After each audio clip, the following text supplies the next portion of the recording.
Hello, I'm Dr. Chonta Haynes with Heart to Heart Truth Ministries, and this is your truth for the week.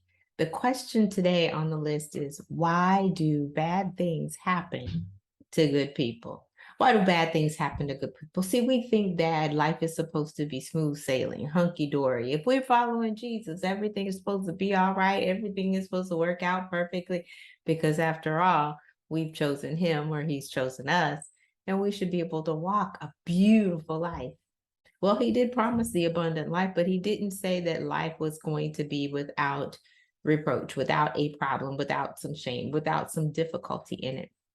If we did something wrong, we would expect the consequences for our actions. But when other people do things to us, then we're perplexed as to why it happened.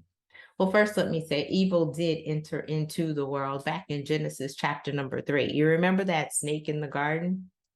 The serpent, that old serpent, that's right. Deception entered in then, and we had a choice between good or evil. We had a choice of what we do. God doesn't want puppets. He wants you to make a decision for him. So with the deception that entered in, you see some swindling still today. Those things still are pervasive in the world that we see. There's also that diabolical intent that is there because their evil is ever present.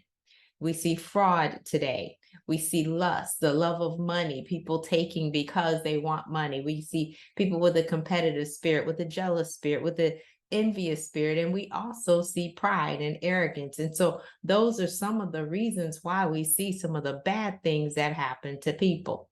They want to be in control. They want to manipulate. They want to take advantage of others.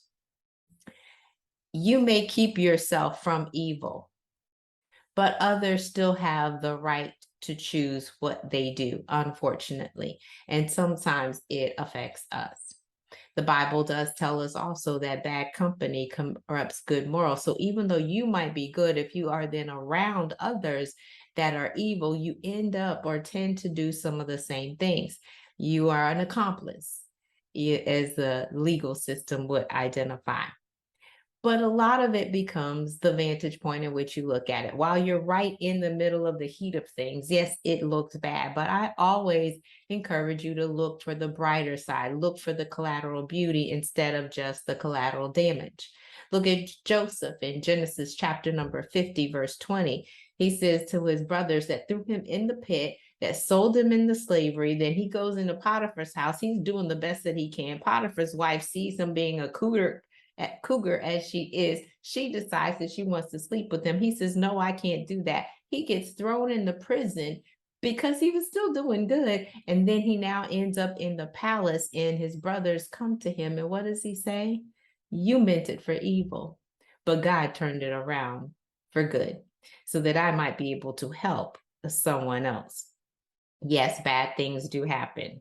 Rape occurs, abuse, fraud, a whole lot of other things, sex trafficking, molestation, a lot of things, the school shootings, all of those are evil. And no, we don't want them. But with the right attitude, we can see the collateral beauty. In some instances, it causes us to have additional laws to keep the evil out. Sometimes we can't stop it, but sometimes we can prevent others from having the same problem. Sometimes it teaches us not to treat others the way we have been treated. So we learn what not to do as opposed to what to do. It also allows us an opportunity to share our testimony after we have gone through, because life happens. And if we really take a look back and we take stock of everything that occurs, we have more things in common than we do different. Our testimony can be a help to someone else. The greatest thing that you can do is to give back. When something bad happens to you, is for you to then take that and punch the devil in the eye and say, I'll show you. I'm going to continue to show up. So you've got the Joyce Myers who have been raped by her father over the years, but she's had the opportunity to deliver so many other people. You've got the Job experience, where he finally gets to the point in Job 42:5, he says, you know what? My friends have walked away. They talked about me. My wife walked away. I've lost everything. He says, I knew you, Jesus. God, I knew you by the hearing of the ears, but now I see you for myself. Sometimes those night seasons bring about intimacy with God and a bigger revelation of who he really is. Our faith grows in those dark moments. Again, Joseph in Genesis 50:20, your intent does not stop God's plan. You can even look at my life, or I look at my life. No, I didn't plan on my daughter dying early. No, I didn't plan on going through a divorce after so many years. I did not plan on losing my job. But what I have the opportunity to do now is to help other women reframe their story. They get to reinvent themselves and they get to reimagine their future. So what the enemy meant for evil, God can turn it around for good. A cake, as you are starting it, doesn't taste good. The flour by itself doesn't taste good. The sugar might be okay, but straight sticks of butter and all of that, it doesn't taste good as you're whipping it up. But oh, when all of those ingredients come together, the aroma as it's baking, and then that output, when you actually get to taste it, is so much sweeter than it would have been if all of those ingredients hadn't been there. So you are a culmination of everything that has occurred in your life. And even though it might not feel good right now, keep living. God's got a plan. Why do bad things happen to good people? So those good people can go back and then help someone else to get through. I'm Dr. Chonta Haynes with Heart to Heart Truth Ministries. It truly is my pleasure to bring you these messages. And I'm going to encourage you. Go ahead, ask your tough questions. If you go to ChontaHaynes.com, send me a comment. Let me know what you want me to answer. I'd appreciate it. Thanks, and have an absolutely fantastic rest of your week.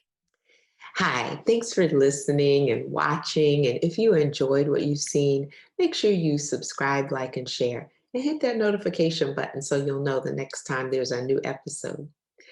Listen, as a result of my coaching program, my clients have experienced a calming of the emotional roller coaster.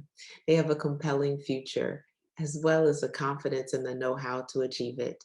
And they have clarity on the financial tools that they need in order to live life on their terms and save tens of thousands of dollars. I'm looking for women who are devastated by the double D's, divorce or death, who want to gain confidence to live life on their terms with peace and financial security. My question is, who do you know? Have them go ahead and book a call with me so that we can get to that compelling future. My heart may be broke, but your bank account doesn't have to be.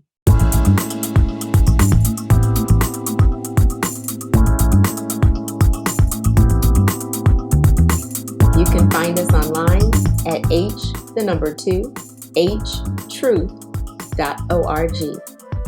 At Heart to Heart Truth Ministries, we're helping believers live an abundant life based on God's Word, standing on His promises, walking out His principles, sharing with God's people, serving as unto the Lord.